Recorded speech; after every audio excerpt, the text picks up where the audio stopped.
आजकल social media पर हर दूसरा वायरल वीडियो या तो किसी पैसेंजर का चिल्लाना या किसी कैबिन क्रू को इंसल्ट करने का होता है। किसी फ्लाइट में एसी काम नहीं कर रहा तो गुस्सा, डिले हुआ तो अब्यूज।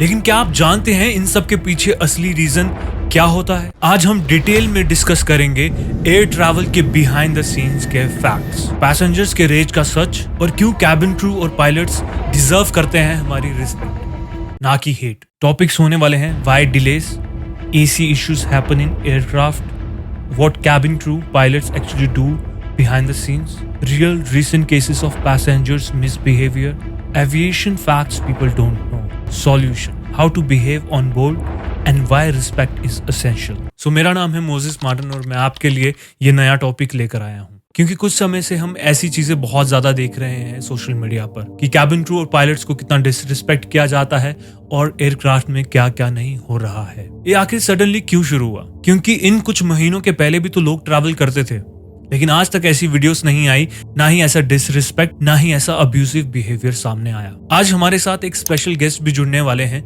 जो हमें बताएंगे कुछ ऐसी बातें जो हमने शायद पहले कभी ना सुनी हो, ना ही हमें उसका पता हो। वो एक कैबिन क्रू है। तो चलिए वीडियो को शुरू करते हैं। बिल्कुल भी स्किप मत करिएगा क्योंकि आप बहुत सारी इंपॉर्टेंट डिटेल्स को मिस कर सकते हैं।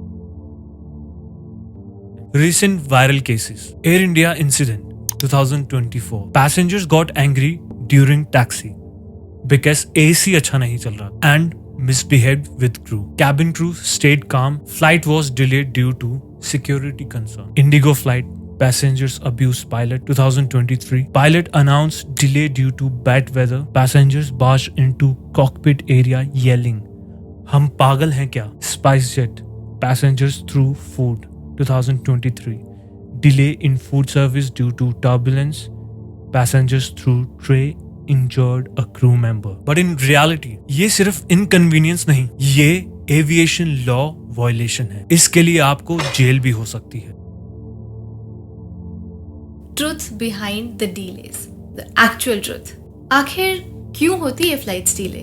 Let's start with weather conditions, जिस पे ना तो क्रू का जोर है, ना तो कैप्टन का और ना ही कंपनी का। This is beyond our control, तो ऑफ कोर्स आप लोगों को भी समझना चाहिए। सेकेंड चीज़ है ATC। बहुत सारे पैसेंजर आके बस ATC करते हैं, बट आई डोंट थिंक उनमें से 50% को भी उसका फुल फॉर्म पता होगा। So it is air traffic control. It is same like your road. अगर आप घर से निकल रहे हो अपनी गाड़ी लेके ऑफिस के लिए और आपको पता चलता है कि रोड पर ट्रैफिक है, कैसे जाओगे? आगे की जितनी भी 10 गाड़ियाँ जब तक वो नहीं निकल जाती तब तक आपकी 11वीं नहीं निकलेगी। So it is same in ATC also, means air traffic control is department I would say, जो सारी ट्रैफिक को कंट्रोल करता है। अगर सपोज 5 एयरक्राफ्ट क्यू में है तो नंबर 1 ही सबसे पहले जाएगा, उसके पीछे के 4 जो हैं वो बाद में जाएंगे। तो हम लोग लाइन अप होते हैं रनवे पे और एक एक करके सबका टेक ऑफ होता है। तो it depends totally on air traffic control. उसमें भी कैप्टन को कोई मज़ा नहीं आ रहा है फ्लाइट डीले करने में। तो इसलिए अगर आप passenger as a passenger cabin में हंगामा मचा रहे हो कि क्यों डिले है ये वो, उससे कुछ नहीं होने वाला है। और मेरे साथ अभी लास्ट की 2-3 फ्लाइट्स पहले ऑलरेडी हो चुका है। One passenger was literally scolding me and shouting at me on top of his voice, और मैं ऐसे कामली सुन रही हूँ जंप सीट पे बैठ के, because I was also I need to be seated. तो सुन रही हूँ कि शायद थोड़ी देर में समझ आ जाए। मेरे लेमैन लैंग्वेज में समझाने के बाद भी भाई साहब को समझ नहीं आई, तो मैंने भी हाथ जोड़ लिए कि बस इससे ज़्यादा तो सरल भाषा में मुझसे भी नहीं हो पाएगा। Next reason could be your aircraft rotation, यानी कि जो एक एयरक्राफ्ट है वो पर्टिकुलर एक दिन में सिर्फ एक ही फ़्लाइट नहीं करता है। फॉर एग्जांपल बॉम्बे दिल्ली और फिर उसका शिफ्ट ख़त्म हो गया। It's not like that. एक दिन में कम से कम 6, 7, 8, 9 सेक्टर्स करते हैं। तो इमेजिन अगर आप दिन के शुरुआत में ही डिले हो गए हो तो मीन्स आपका पूरा का पूरा दिन हैम्पर होने वाला है। So first flight delay means the entire day has gone on a toss. So that could be another reason. Third जो है उस पर भी हमारा कोई जोर नहीं है, दैट इज़ आर FDTL, यानी कि हमारी कुछ फ्लाइट ड्यूटी टाइम लिमिटेशंस होती है कि हम पर्टिकुलर इतने आवर्स के लिए ही फ्लाई कर सकते हैं एज़ पर DGCA।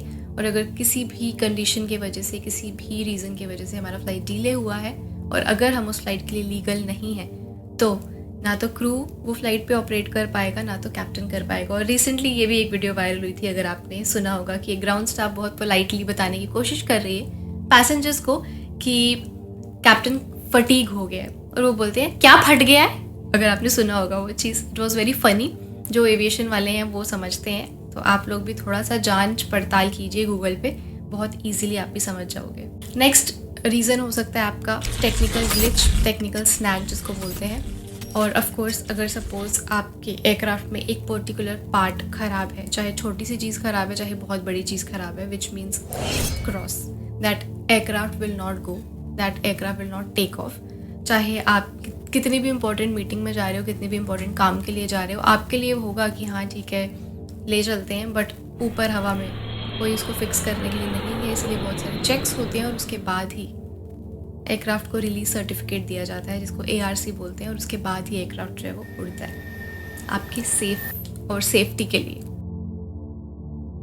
दरअसल AC का क्या मामला है, क्या सीन है, चलिए जानते हैं। जब एयरक्राफ्ट टैक्सी हो रहा होता है, टैक्सी टाइम होता है, यानी कि टेक ऑफ से पहले टैक्सी होकर अपने रनवे की तरफ जाता है जहां से वो टेक ऑफ करेगा। इंजन्स जो होते हैं वो लो मोड पर या फिर ऑफ होते हैं। AC का कंप्रेसर फुल पावर पर नहीं चलता। ड्यूरिंग बोर्डिंग गेट्स काफी देर तक खुले रहते हैं। जब तक एयरक्राफ्ट के गेट्स खुले रहते हैं तो कूलिंग वैसे ही अच्छे से नहीं हो पाती है और बाहर का टेम्परेचर होता है कम से कम 40 से 50 डिग्री, और जब गेट्स बंद होंगे तो अंदर के टेम्परेचर को ठंडा होने में टाइम लगता है, लेकिन कोई समझता नहीं है। आई थिंक कॉमन सेंस या फिर लोग कई बार ज्यादा ही जानबूझ के भी करते होंगे।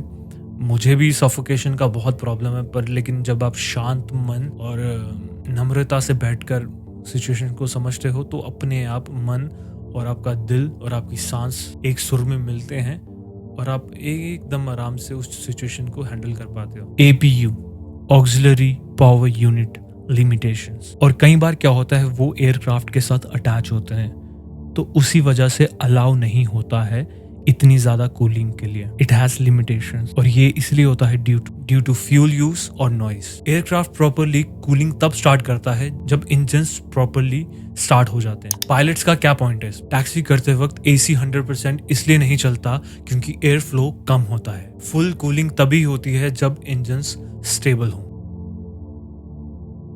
और कैबिन क्रू सिर्फ चाय या कॉफ़ी सर्व नहीं करते हैं। आई मीन या it's a part of our job, but the real thing is something else, which is related to emergency, be it your medical emergency, fire, smoke, evacuation, कुछ भी।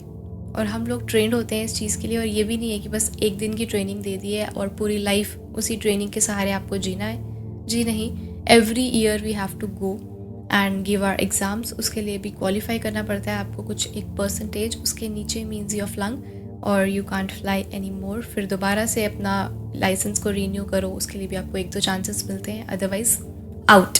अगर आप लोग इतनी सारी न्यूज़ देखते हो तो थोड़ा सा हमारा जो हीरोइक वाला है वो भी देख लो। बहुत सारी फ्लाइट्स में कितने सारे क्रू ने कितनी सारी इमरजेंसीज जो है वो हैंडल की हैं। तो I think you should respect rather than disrespecting, और rather than crying for 1 cup of tea और कॉफ़ी जिसमें 1 या 2 मिनट की डीले हो जाती है और you start shouting screaming at the crew for no reason. और दूसरी चीज़, मुझे गर्मी से बहुत दिक्कत है, मैं अपनी बात कर रही हूँ। मुझे भी AC एकदम फुल पे चाहिए होता है, बट अगर अचानक से आपने AC ऑन किया और लाइट चले जाए तो आप क्या कर सकते हो? Do you have any controls? No, right. और दूसरी चीज़ ये कि अगर आपके घर पे 4 लोग रहते हैं, आपने AC लगाया और एक ने दरवाज़ा खुला छोड़ के चला गया, तो क्या वो रूम ठंडा होगा? नहीं। तो of course if you are boarding an aircraft तो आपका दरवाज़ा खुला ही रहेगा। जब तक सारे लोग आ नहीं जाते, सारे डॉक्यूमेंट्स पूरे नहीं हो जाते, तब तक वो दरवाज़ा बंद नहीं होगा। Then how can you expect कि एयरक्राफ्ट एकदम ठंडा हो जाए? I mean you can just relate this thing to your घर का दरवाज़ा, man.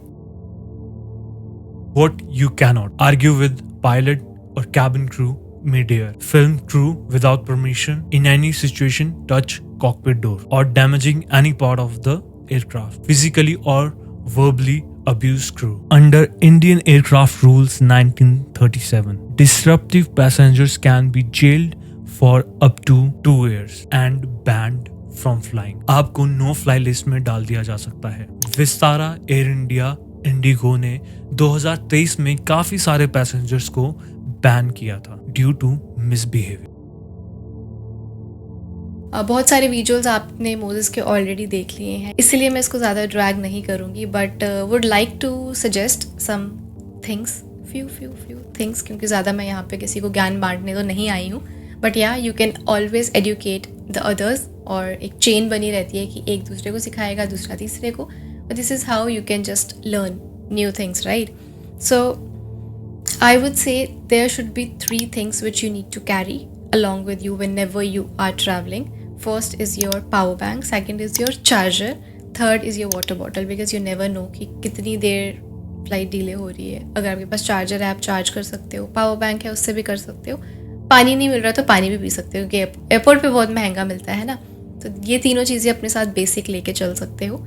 And yeah, you can tell others also, your friends, family or colleagues. Second thing is be always respectful to others, चाहे वो crew है, चाहे वो ground staff है, चाहे वो कोई भी है. मतलब मेरी upbringing ऐसी है कि always treat others the way you want to be treated, of course, right? आप भी चाहते हो कि हाँ मुझे लोग अच्छे से treat करें, तो of course आपको भी दूसरों को अच्छे से treat करना होगा, क्योंकि रिस्पेक्ट हर कोई डिज़र्व करता है, चाहे उसका काम छोटा है, बड़ा है या एकदम ऊपर है. So everyone deserves. जो थोड़ा सा वो ह्यूमैनिटी वगैरह वाली चीज़ अपने अंदर लेके आइए. नेक्स्ट टाइम जब भी ट्रैवल करोगे, keep all these things in your mind, because I know personal चीज़ें प्रोफेशनल आप दोनों जोड़ नहीं सकते, you can club, but being a crew आपको क्या है, जैसे आप एयरक्राफ्ट में एंटर करो ना, you just need to leave, forget about your personal things. जितने मर्जी दिल से टूटे हो, अंदर से रो रहे हो, but we are always there with a smiling face and yes sir yes sir yes sir करके आपकी चीज़ें पूरी कर रहे होते हैं. और इमेजिन कि हम 4 या 5 लोग ही हैं एयरक्राफ्ट में, बट आप लोग अराउंड 180-190 हो,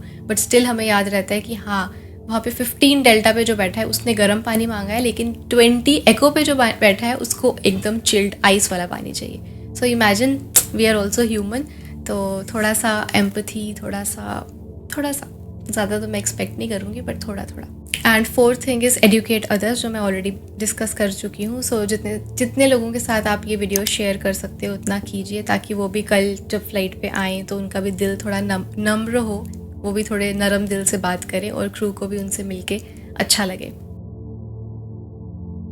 इन सब बातों के लिए, इन सब सॉल्यूशंस के लिए आगे क्या हो सकता है? Aviation industry is improving. Airlines AI से स्केड्यूलिंग बेटर कर रहे हैं. न्यू एयरक्राफ्ट में बेटर वेंटिलेशन एंड कूलिंग आ रहा है. एक पब्लिक अवेयरनेस, लोगों को एयरक्राफ्ट प्रोटोकॉल्स और एयरक्राफ्ट फंक्शनिंग समझने की जरूरत है. जितना पैसेंजर्स को ये सब जानकारी होगा उतना ही उनका सफर सेफर और स्मूदर होगा. मुझे बोलना नहीं चाहिए, पर आई नो आज के समय में ऐसा हो गया, बहुत इजी है फ्लाइट की टिकट बुक करना, पर फ्लाइट में बहुत लोग ऐसे बिहेव करते हैं जैसे उन्होंने एक सीट नहीं पूरा एयरक्राफ्ट खरीद लिया है. सो प्लीज थोड़ा, इतना ही कहूंगा, ज्यादा बोलूंगा तो गलत हो जाएगा. अगली बार जब आप फ्लाइट में बैठे और अगर थोड़ा सा डिले हो जाए, या AC इतना अच्छा काम नहीं कर रहा हो, या चाय लेट मिले, या नॉन वेज चाहिए वेज मिले, या वेज चाहिए नॉन वेज मिले, चाहे आपको आपकी मील प्रेफरेंस ना मिले, तो एक बार ये जरूर सोचिए कि पहली बात तो ये है कि सामने वाला पर्पसली बिल्कुल नहीं कर रहा, और सामने वाले की जिम्मेदारी सिर्फ आपकी सर्विस करना नहीं है, आपकी सेफ्टी भी है. अगर आपको ये वीडियो इंफॉर्मेटिव लगी हो तो इस वीडियो को जरूर लाइक करें, कमेंट कर अपनी राय बताएं और शेयर करके हर एक के पास जानकारी पहुंचाएं, ताकि हम जब नेक्स्ट टाइम फ्लाइट में ट्रैवल करें तो जैसी रिस्पेक्ट हम चाहते हैं वही रिस्पेक्ट हम हमारे कैबिन क्रूज को और पायलट्स को भी दें, क्योंकि वो भी हमारी तरह इंसान हैं, अपने घर से काम के लिए निकले हैं, और एक माँ और बाप के बेटे बेटियां हैं, भाई बहन हैं, किसी के पति पत्नी हैं, किसी के बच्चे हैं. We all deserve respect. और अगर आपने कभी एक ऐसा वाक्य अपनी आंखों से देखा है कि किसी पैसेंजर ने आपके सामने किसी क्रू या पायलट को ह्यूमिलेट किया है, या किसी क्रू के साथ बदतमीजी करते देखा है, तो आप वो कहानी मुझे मेल करके शेयर कर सकते हैं या फिर कमेंट बॉक्स में लिख सकते हैं. जल्द मिलेंगे आपसे अगली वीडियो में. तब तक आप अपना ध्यान रखें और अपने परिवार का ध्यान रखें.